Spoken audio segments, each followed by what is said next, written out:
ఇస్లామియా సోదర సోదరిమణులారా, అస్సలామలైకుం రెహ్మతుల్లాహి వబరకాతు. అల్లా అనుగ్రహం మరియు కృప వల్ల శుభప్రద మాసం రమజాన్ ఆరంభమైంది. అందుకే మనమంతా మరోసారి మన జీవితంలో ఈ శుభప్రద మాసాన్ని ప్రసాదించినందుకు కరుణామయుడైన అల్లాకు కృతజ్ఞతలు తెలుపాలి.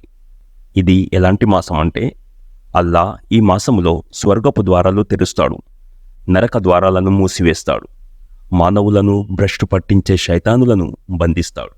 ఇంకా ఈ నెలలోనే అల్లా అత్యధికంగా తన దాసులను నరకాగ్ని నుండి విముక్తి అనే బహుమతిని ప్రసాదిస్తాడు.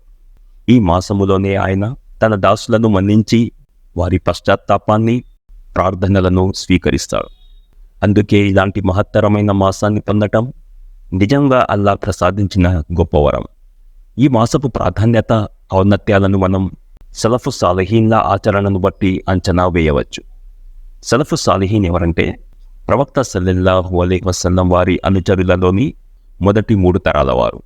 వారు ఈ విధంగా ప్రార్థించేవారు: ఓ అల్లాహ్, మాకు శుభప్రద రమజాన్ మాసాన్ని ప్రసాదించు. తదుపరి రమజాన్ గడిచాక వాళ్ళు ఇలా ప్రార్థించేవారు: ఓ అల్లాహ్, ఈ నెలలో మేము చేసిన ఆరాధనలను స్వీకరించు. ఎందుకంటే సోదరులారా, ఈ నెల ఎంత ముఖ్యమైనదో వారికి తెలుసు కాబట్టి. అందుకే మనం కూడా ఈ మాసపు విశిష్టతను అర్థం చేసుకొని దీనిలోని శుభాల ద్వారా ప్రయోజనం పొందాలి. తల్హా బిన్ ఉబైదుల్లా రజియల్లాహు అన్హు కథనం ప్రకారం 2 వ్యక్తులు ఒకేసారి దైవ ప్రవక్త సల్లల్లాహు అలైహి వసల్లం సన్నిధికి వచ్చి ఇస్లాం స్వీకరించారు. తదుపరి అందులో ఒక వ్యక్తి ఎక్కువగా ఆరాధనలు చేసేవాడు. అల్లా మార్గంలో యుద్ధం చేస్తూ వీరమరణం పొందాడు. ఇక రెండో వ్యక్తి మొదటి వ్యక్తి కన్నా తక్కువగా ఆరాధనలు చేసేవాడు. మొదటి వ్యక్తి మరణించిన 1 సంవత్సరం తర్వాత అతను మరణించాడు. తల్హా రజియల్లాహు అన్హు కథనం: ఈ రెండవ వ్యక్తి వీరమరణం పొందిన మొదటి వ్యక్తి కన్నా ముందుగా స్వర్గంలో ప్రవేశించడం నేను కలలో చూశాను. మరుసటి రోజు ఉదయం ఆ కలను నేను ప్రజల ముందు ప్రస్తావించగా వీరు దీనిపై ఆశ్చర్యానికి లోనయ్యారు. దీనిపై దేవ ప్రవక్త సల్లల్లాహు అలైహి వసల్లం ఇలా వివరించారు: ఆ రెండవ వ్యక్తి మొదటి వ్యక్తి మరణించాక 1 సంవత్సరం పాటు బ్రతికిలేడా? దానిలో అతను రమజాన్ మాసాన్ని పొందాడు, దాని ఉపవాసాలు పాటించాడు, 1 సంవత్సరం పాటు నమాజులను నెలకొల్పాడు. అందుకే వీరిద్దరి మధ్య దూరం భూమి ఆకాశాల మధ్య దూరం అంతా ఉంది. అయితే సోదరులారా, ఈ హదీసుపై మనం దృష్టి సారించాలి. 2 వ్యక్తులు ఒకేసారి ఇస్లాం స్వీకరించారు.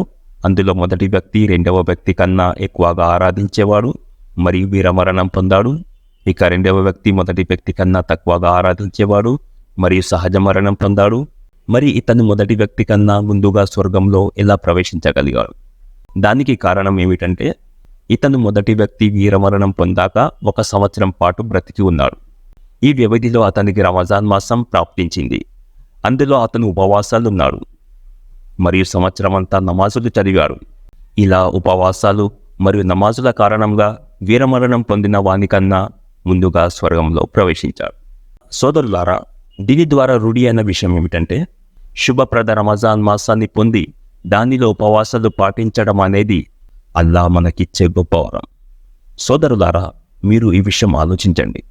మన స్నేహితులలో, బంధువులలో ఎంతోమంది గత రమజాన్ మాసంలో మనతో కలిసి ఉన్నారు. కానీ ఈ రమజాన్ మాసం రావడానికి ముందే వారు లోకం విడిచి వెళ్ళిపోయారు.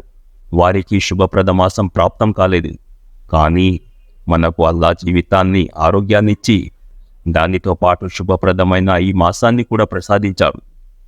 తద్వారా చిత్తశుద్ధితో మన పాపాలకు గాను పశ్చాత్తాపం చెంది మన సృష్టికర్త, యజమాని, పాలకుడు, పోషకుడైన అల్లాను సంతృప్తి పరుచుకోవచ్చు. మరి ఇది అల్లా మనకు ప్రసాదించిన గొప్ప వరం కాదా?